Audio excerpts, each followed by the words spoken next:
Assalamualaikum warahmatullahi wabarakatuh.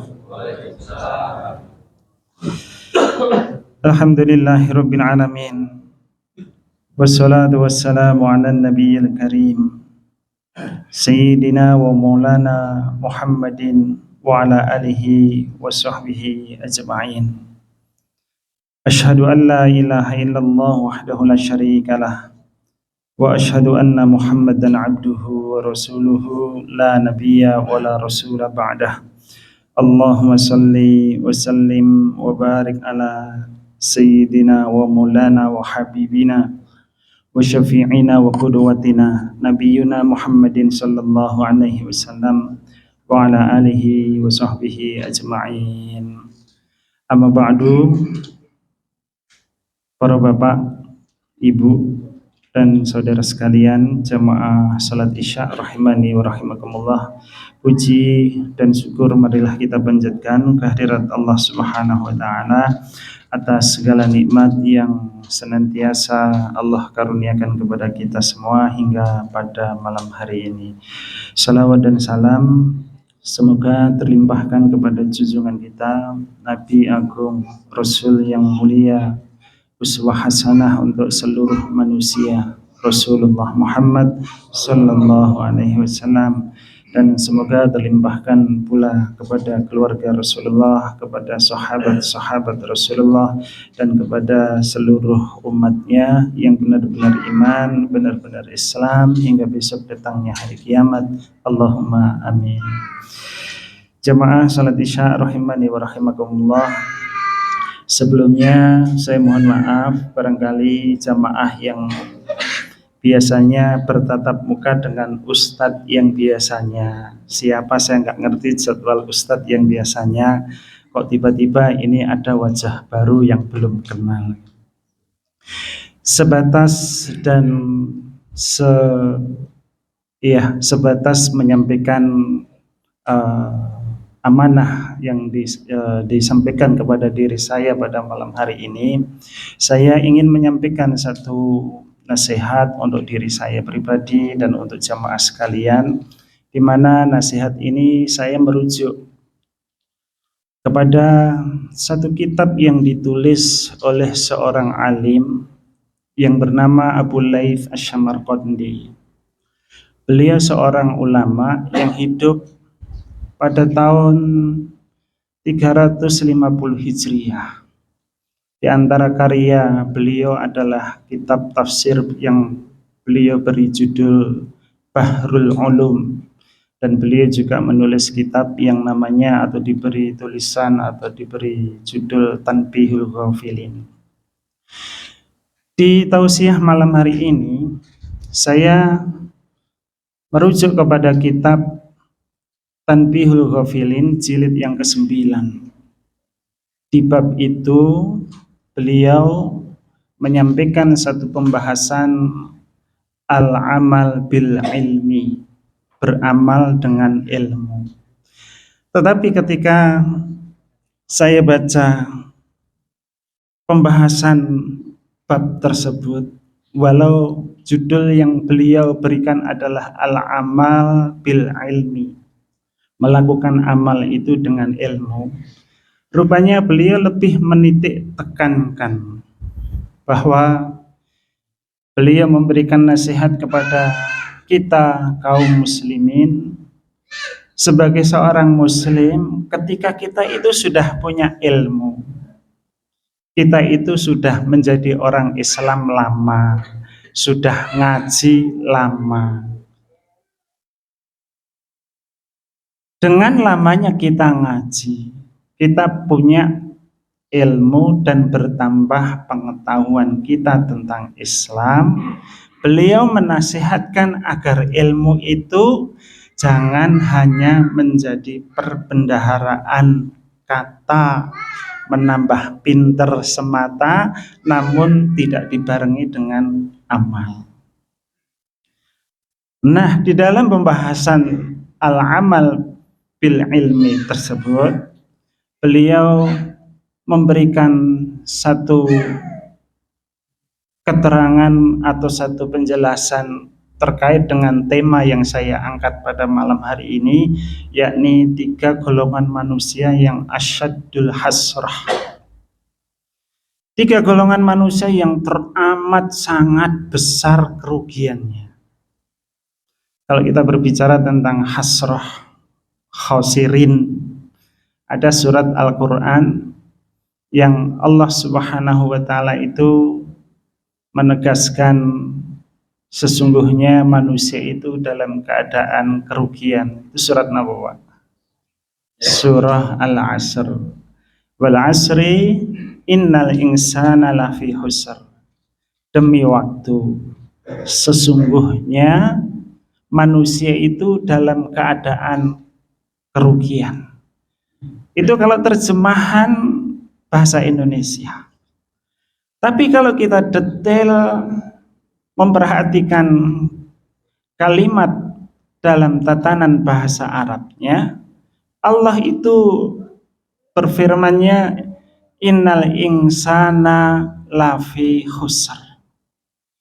Sesungguhnya manusia itu ada disebutkan lamu ta'kid atau lamu taukid yang menyebutkan betul-betul sungguh-sungguh manusia itu dalam keadaan kerugian.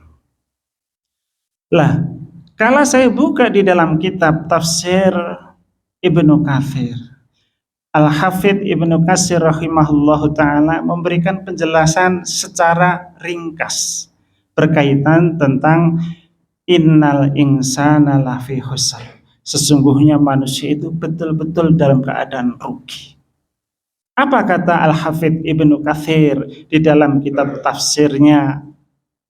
Beliau memberikan penjelasan, maksudnya adalah al-khusara wa halak.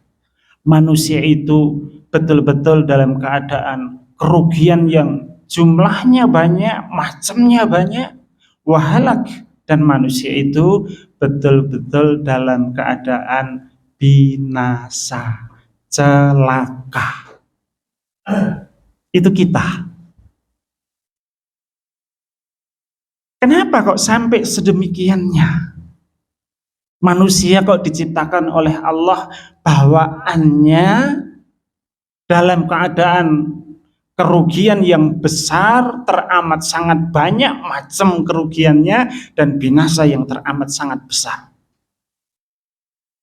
Kalau kita mau melakukan introspeksi kepada kehidupan kita masing-masing, bapak-bapak dan ibu-ibu sekalian, kalau kita mau terus terang, orang Jawa bilang mau persojo, bahasa Indonesianya mau jujur. Kita ini sudah menjadi orang Islam lama, sudah beribadah kepada Allah lama.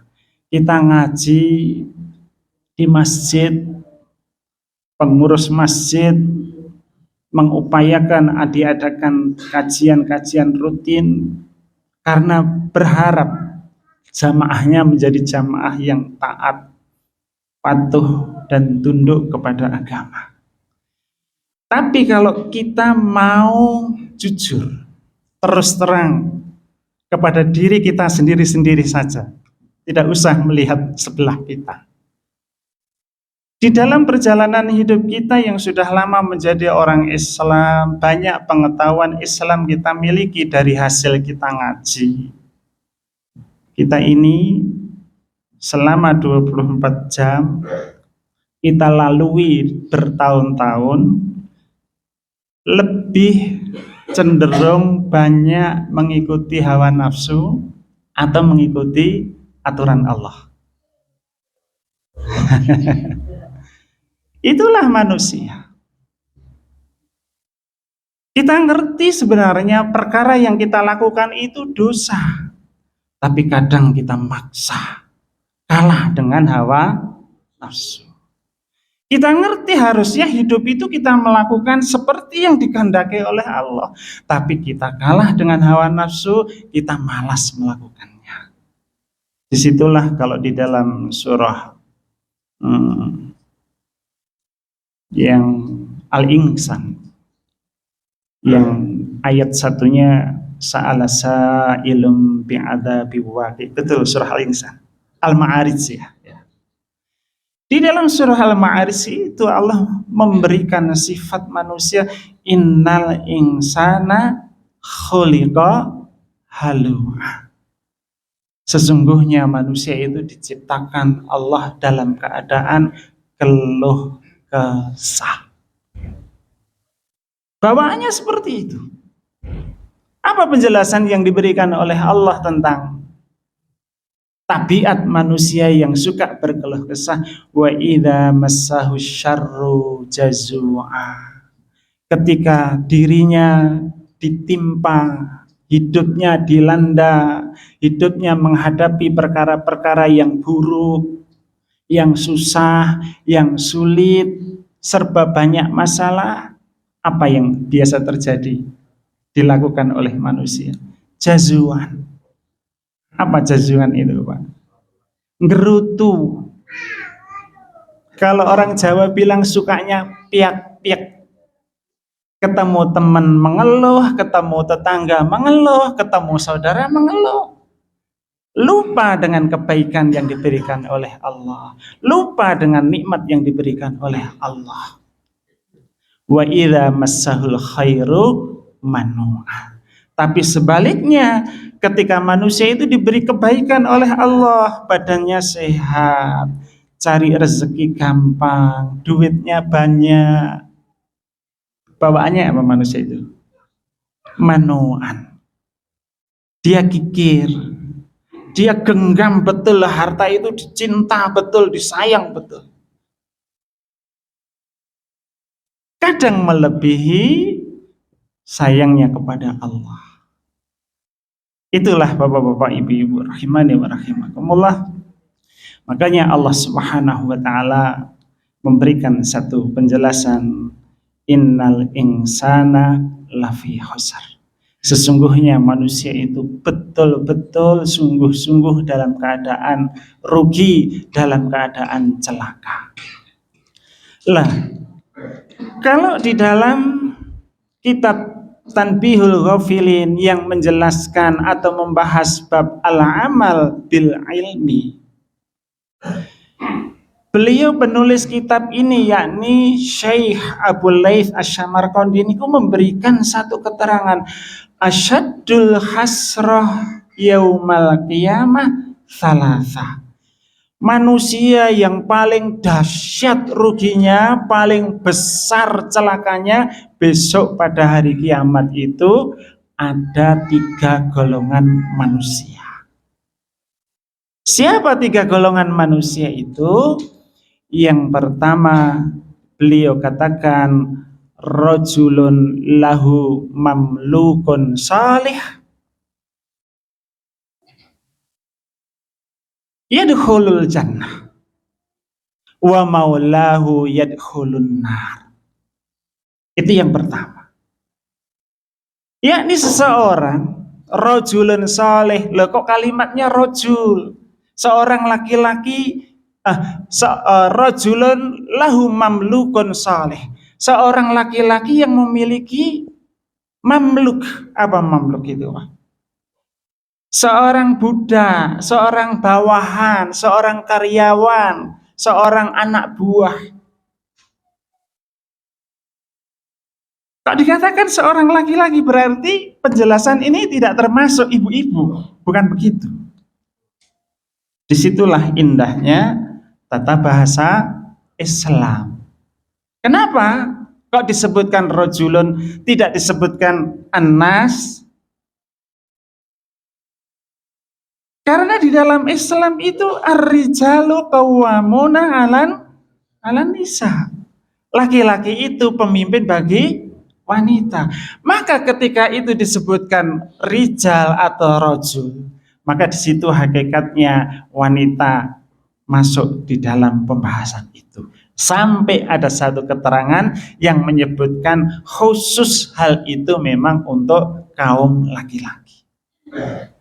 Lah yang pertama ini disebutkan oleh Al-Alim Abu Laits Asy-Syamarqandi, orang yang dahsyat ruginya paling besar celakanya di hari kiamat nanti adalah seorang laki-laki lahu mamlukun soleh. Dia punya anak buah, punya budak, punya pembantu, apalagi Pak? Punya bawahan yang bawahannya itu soleh. Orang budak, bawahan, karyawan, itu posisi kehidupannya adalah menjadi orang yang selalu disuruh-suruh, diperintah-perintah. Nyaris dia tidak memiliki kebebasan atas dirinya sendiri dalam mengatur waktunya, bahkan mengatur pribadinya. Kita kalau kerja, ada aturan-aturan enggak, Pak? Ada aturan-aturan. Aturan waktunya, aturan cara kerjanya, dan lain sebagainya. Tapi dia walau mendapatkan batasan-batasan waktu, aturan-aturan yang ketat, mamluk tadi, budak tadi, pembantu tadi, karyawan tadi adalah seorang yang saleh. Dia tetap taat beribadah kepada Allah Subhanahu wa taala di tengah-tengah aturan yang harus ia jalani dari majikan yang ia miliki. Tetapi nanti ketika hari kiamat tiba, wa maulahu yadkhulun nar. Justru majikannya, justru atasannya, justru bosnya yang hakikatnya dia punya kebebasan waktu, tenaga, pikiran. Namanya kalau majikan kan bebas dirinya mau gimana-gimana. Dia bisa berbuat lebih leluasa. Tetapi dirinya tidak memanfaatkan keadaan yang seperti itu diberikan oleh Allah dan menjadikan orang ini, majikan ini masuk ke dalam nerakanya Allah. Kita bisa bayangkan, ada nggak kejadian di dalam kehidupan masyarakat kita, orang yang awalnya sebagai seorang bos, seorang majikan, kemudian jatuh pailit, bangkrut, kemudian dia menjadi bukan siapa-siapa lagi. Bahkan lebih sedihnya, kalau dulu dia punya karyawan, karyawannya giliran sekarang ini yang jadi majikannya. Ada nggak kejadian seperti itu? Kalau dihadapkan pada posisi seperti itu, nangis nggak kira-kira? Sedih nggak? Jatuh mental, nestapa. Itu baru di dunia. Apalagi nanti di akhirat. Dahulu kala di dunia Allah berikan keleluasaan kepada dirinya untuk bebas mengelola dirinya, tenaganya, pikirannya, waktunya, hartanya untuk taat kepada Allah Subhanahu wa taala, dia sia-siakan. Sementara mamluknya, karyawannya, bawahannya yang derajatnya hanya sebagai seorang karyawan, tapi dia tetap taat beribadah kepada Allah. Maka karyawannya masuk ke dalam surganya Allah, sementara majikannya justru masuk ke dalam nerakanya Allah. Di sini kita teringat bapak-bapak, ibu-ibu, rahimani wa rahimakumullah, hadis Nabi Sallallahu Alaihi Wasallam yang diriwayatkan oleh Imam Al-Hakim. Kata Nabi, ightanim khamsan qabla khamsin. Gunakanlah 5 perkara sebelum datangnya 5 perkara. Apa kaitannya dengan yang kita bahas ini? Di antara 5 perkara yang dikatakan oleh Nabi Sallallahu Alaihi Wasallam adalah gunakan masa kayamu sebelum datang masa miskinmu. Gunakan masa lapangmu sebelum datang masa sempitmu. Bapak-bapak, ibu-ibu, rahimani wa rahimakumullah. Mungkin kita masing-masing pernah punya pengalaman hidup. Saat waktu itu tidak berkah, umur itu enggak berkah, urusan hidup kita enggak berkah. Pernah enggak kita menghadapi satu problem, satu pekerjaan, satu persoalan hidup yang sebenarnya remeh, temeh, sepele, gampang, tapi ketika kita kerjakan, habiskan waktu. Pernah nggak? Kelihatannya gampang, ini paling sedelok rampung. Tapi rupanya Allah berikan ketidakberkahan di dalam urusan itu, sehingga kok tahu-tahu sudah adzan, tahu-tahu kok sudah habis waktunya. Apalagi kita yang sekarang ini hidup di akhir zaman, zaman sudah bertambah tua.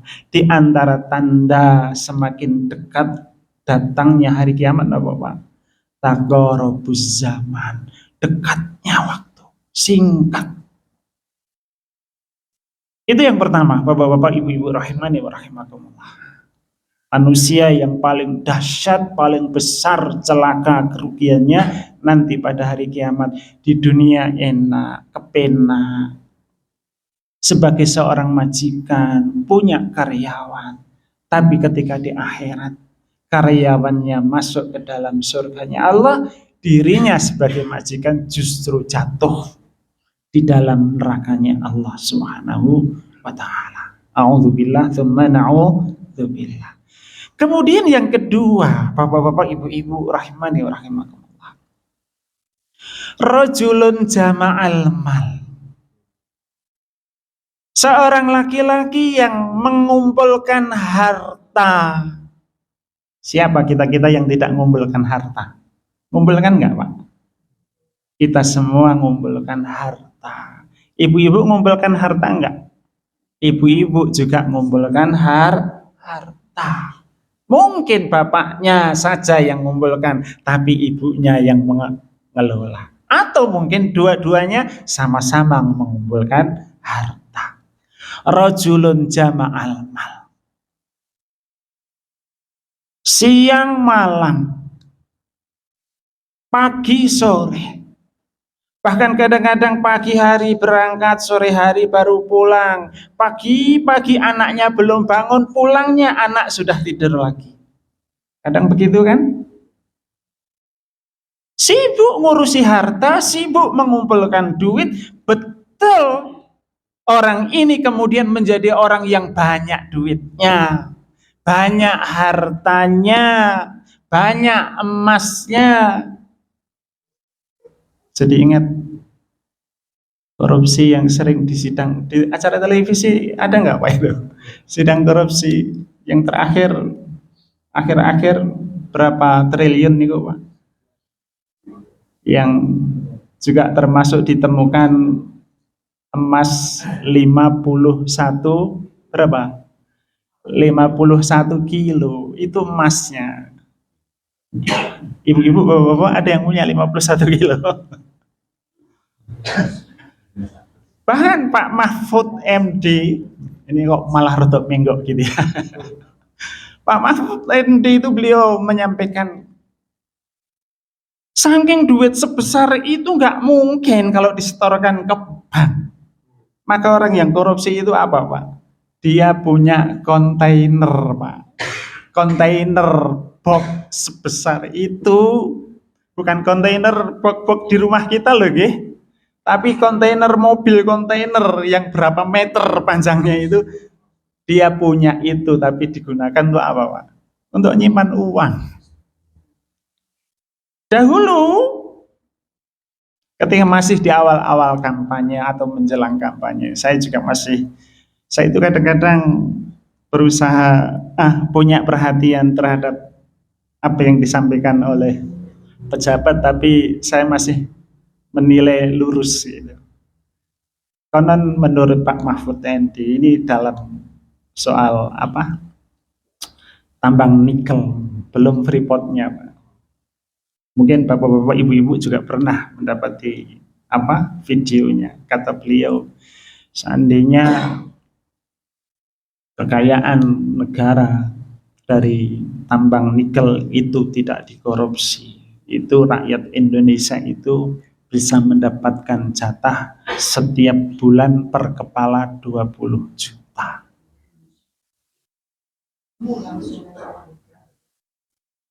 Kali berapa ratus rakyat? kali berapa puluh bulan, berapa tahun.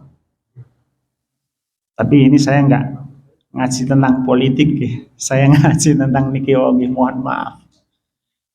Rajulun jama'al mal.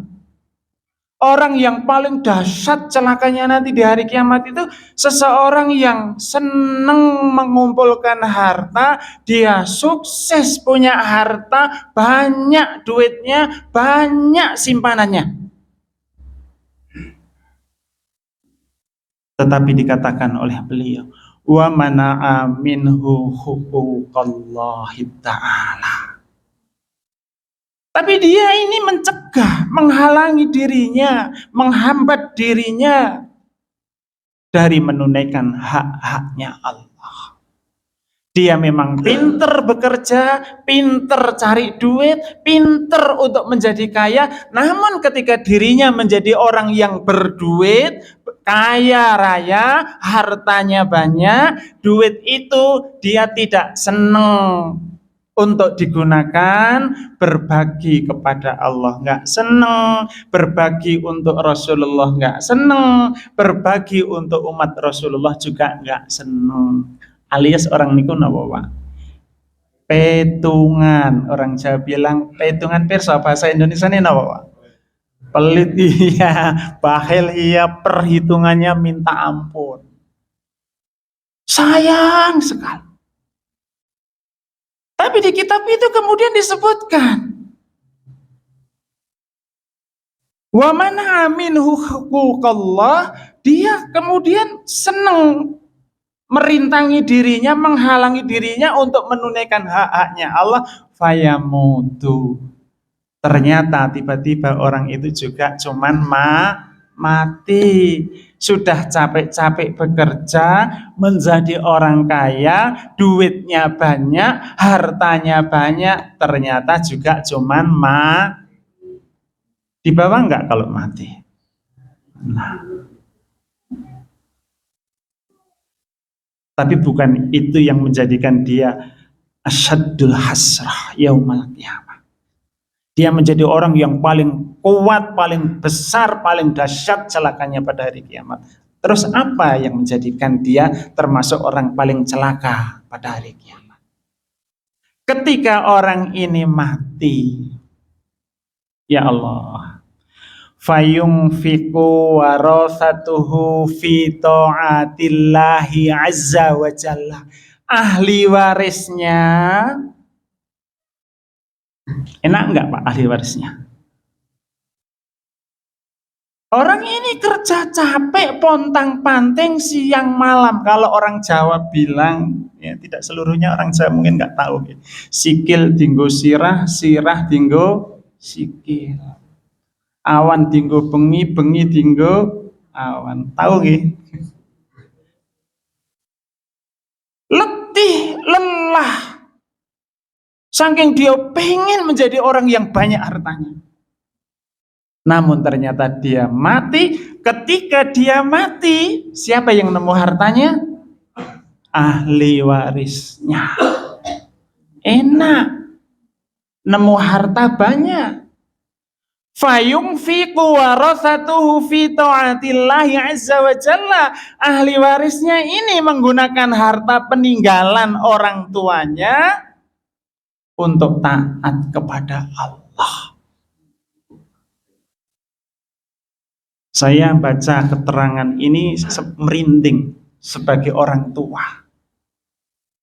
Maka saya ingin menasihatkan kepada bapak-bapak dan ibu-ibu sekalian, jangan sampai menjadi orang tua nanti di hari kiamat menjadi orang tua yang asyaddul hasrah, yang celaka, mencit kalau orang Jawa bilang. Tahu celaka mencit? Celaka banget. Kenapa?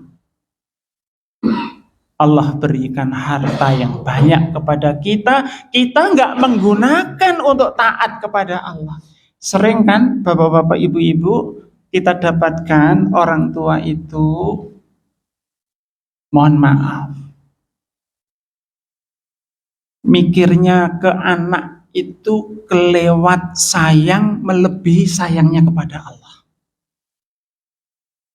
Harta yang ia miliki dari jerih payah dia bekerja, dia bisa untuk infak, dia bisa untuk wakaf, dia bisa bangun masjid, dia bisa umroh, dia bisa haji, tapi nggak dilakukan. Karena apa? Dia berpikir, aku pengen ninggali anakku. Kebun ini untuk anakku yang ini, rumah ini untuk anakku yang ini, sawah yang itu untuk anakku yang ini. Ada nggak orang tua yang seperti itu?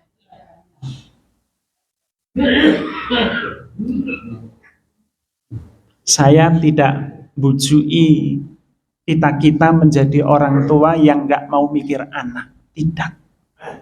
Anak memang harus kita pikirkan. Tapi jangan sampai kita menjadi orang tua yang mohon maaf agak kasar.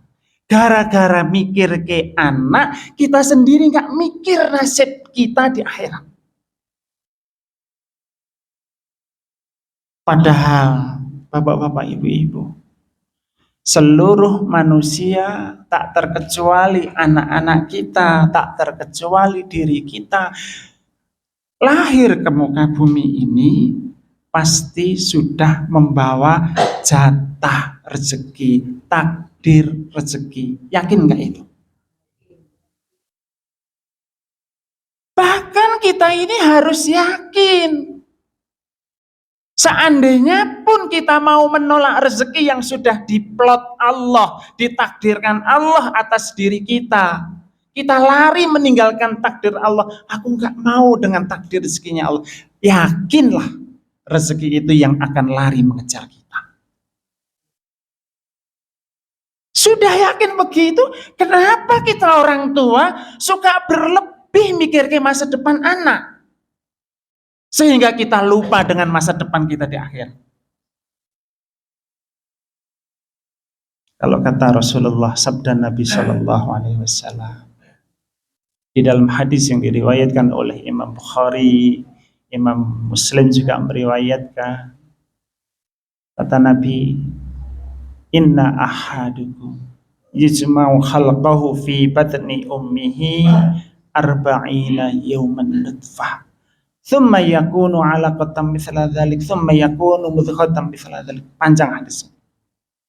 Sesungguhnya setiap kalian diciptakan oleh Allah di dalam perut ibu kalian. Arba'ina yawman nutfah. Hari pertama 40 hari itu setetes nutfah yang nempel di dinding rahim. Kemudian dari setetes air nutfah Allah rubah menjadi segumpal darah. Mithla dzalik selama 40 hari pula. Tsumma yakunu mudghatan mithla dzalik.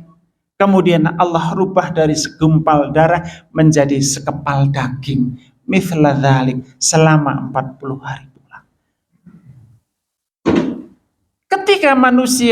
Ketika calon manusia tadi itu sudah berusia 40 hari kali 3.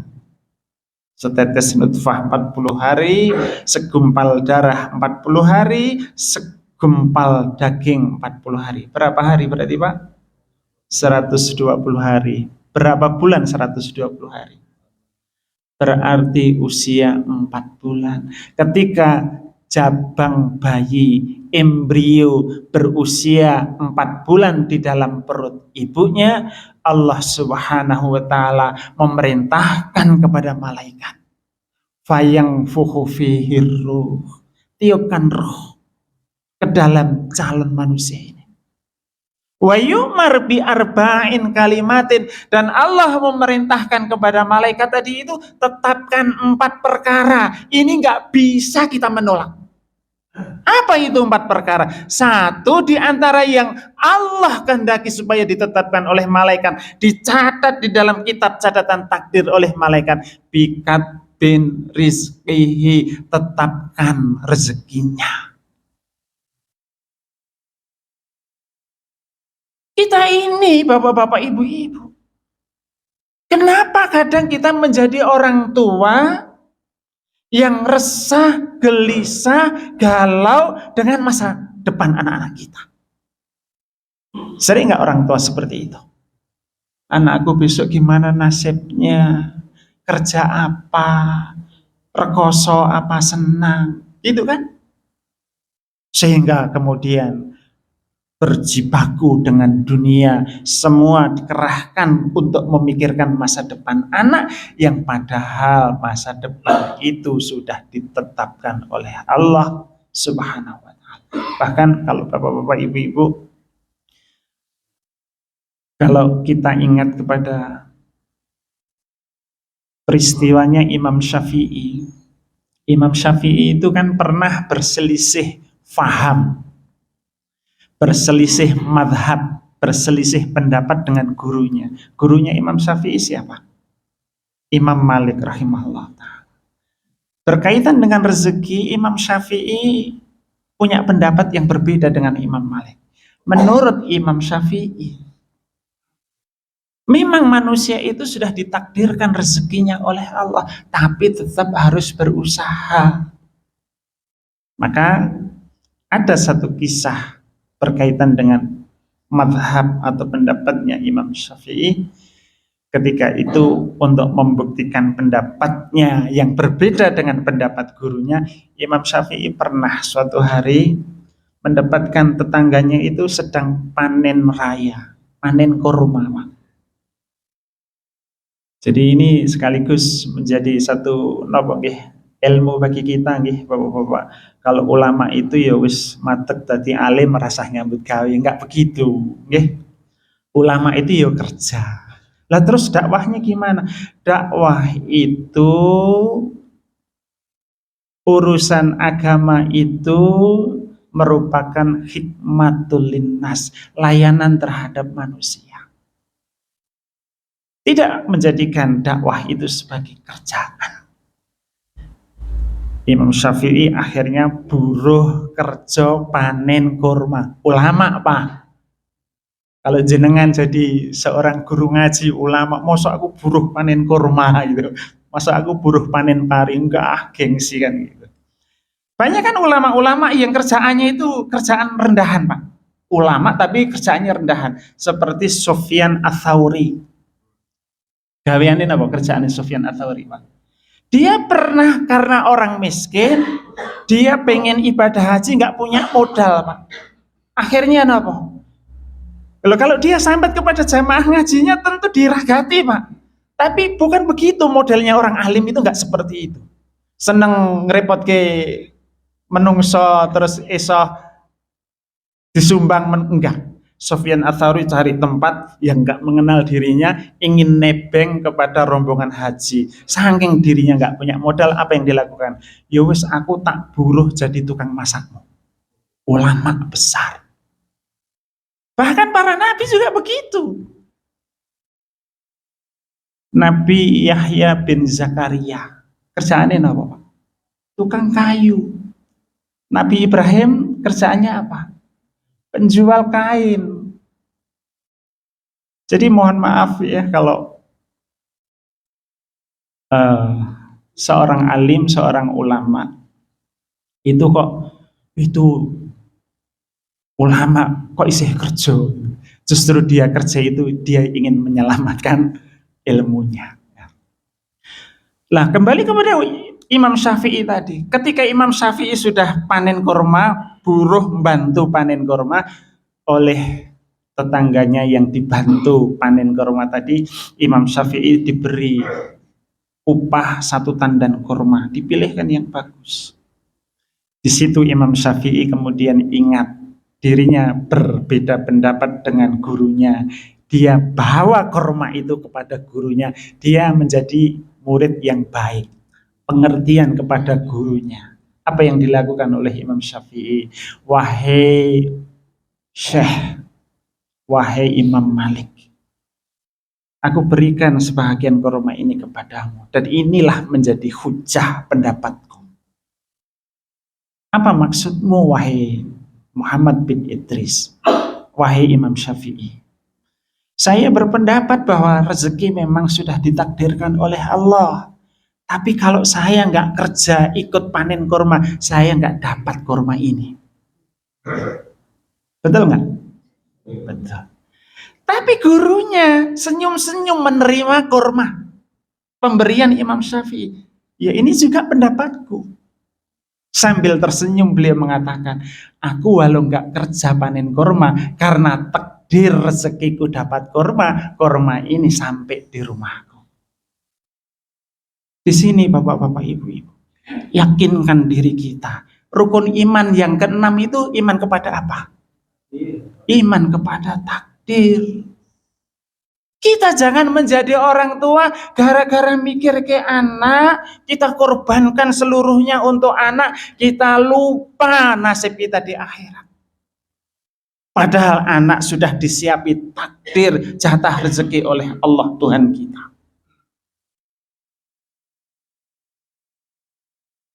Anak tadi kemudian menggunakan harta warisan yang ditinggalkan oleh orang tuanya, digunakan untuk infak, untuk sedekah, untuk jariyah, untuk wakaf. Fayanjau nabi. Hingga anaknya tadi itu dia berhasil mendapatkan selamat dari nerakanya Allah, dia masuk ke dalam surganya Allah.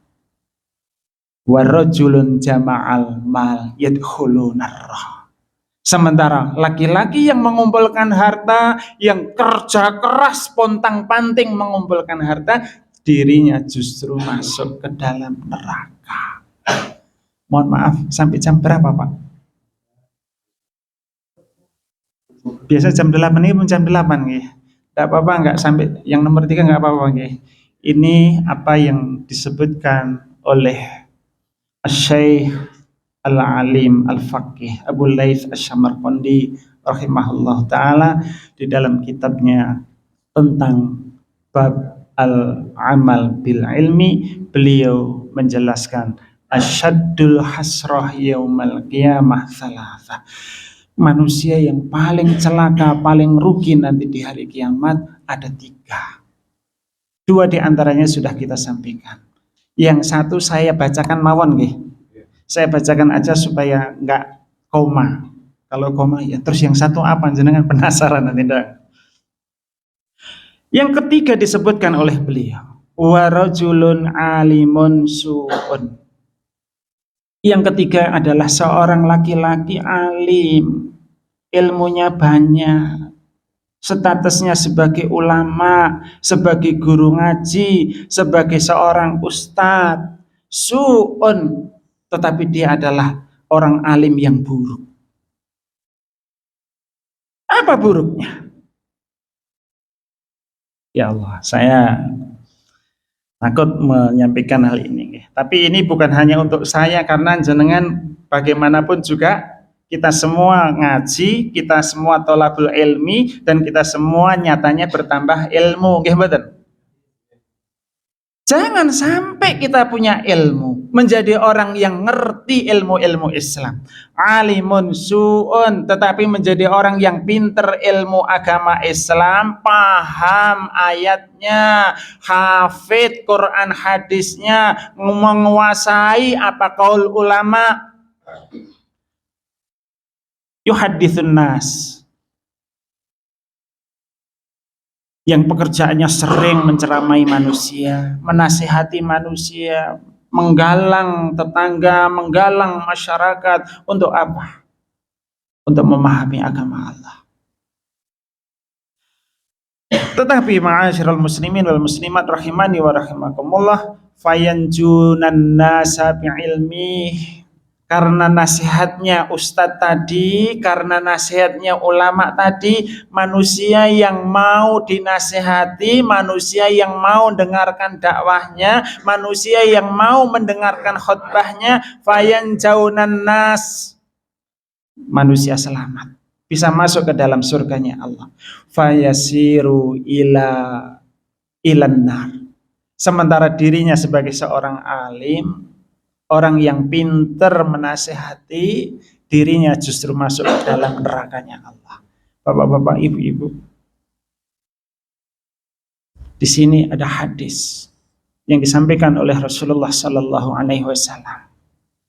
Yu'ta birojulin yaumal qiyamah. Nanti di hari kiamat itu Allah akan hadirkan seseorang di dalam persidangan mahkamah Allah yang pengadilan Allah tidak mungkin bisa disuap. Nggak mungkin yang salah akan dikatakan benar, yang benar bisa bayar supaya yang benar akan dikatakan salah. Nggak mungkin. Fayulqa finnar. Tiba-tiba orang yang dihadirkan Allah di depan pengadilan tadi itu dilemparkan oleh Allah ke dalam neraka. Apa yang kemudian terjadi? Usus orang tadi terburai keluar. Brodoli ususnya kalau orang Jawa bilang. Fayaduru biha kama yadurul himaru firroha, yang karena ususnya keluar orang tadi itu berputar-putar di dalam neraka karena nyungset. Nyungset tahu Pak Nawawi? Kama yadurul himaru firroha, sebagaimana seekor keledai yang berputar-putar dengan ikatannya. Melihat situasi yang seperti itu, baru keluar usus saja sakit nggak? Apalagi itu ususnya kemudian ruwet. Menyaksikan keadaan seperti itu, fayastami'u ilaihi ahlun nar, penduduk neraka yang lain itu sampai berkerumun, mengumpul, mengerumuni orang tadi itu. Fayaqulun, sehingga mereka kemudian berkata, malak, ada apa kamu itu? Alam takun ta'muruna bil ma'ruf wa tanhauna 'anil munkar. Bukankah dahulu kamu Pak, kamu Ibu, waktu di dunia dulu kamu rajin ajak-ajak kita untuk melakukan kebaikan. Dan kamu rajin ngalang-ngalangi kita, ngingat-ngingatkan kita supaya tidak melakukan dosa dan maksiat. Kok sekarang kamu disiksa Allah lebih ngeri, lebih dahsyat daripada siksaan yang kami alami? Apa jawabnya Pak? Bala, betul. Apa katamu? A'muruna bil ma'ruf wala ati.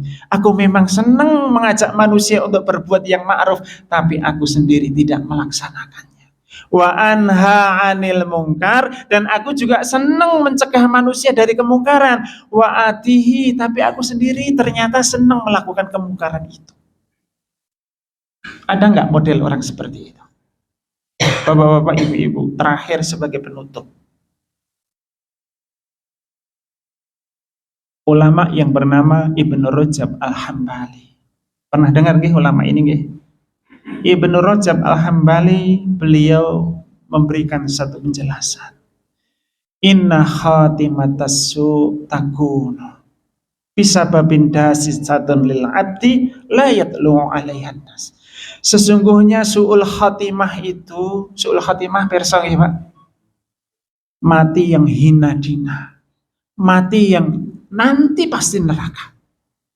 Inna khatimatas su', sesungguhnya su'ul khatimah itu bisa menimpa, terjadi atas diri seseorang.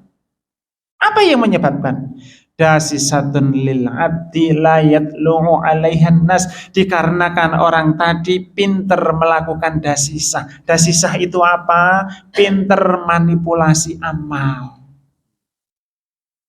Dirinya menampilkan diri sebagai seorang laki-laki yang soleh, sebagai wanita yang solihah.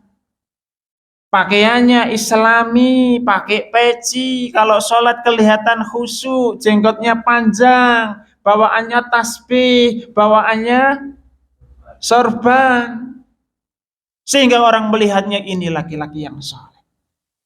Oh, ini wanita yang solihah. Dia selalu mengenakan hijab, dia menjaga auratnya.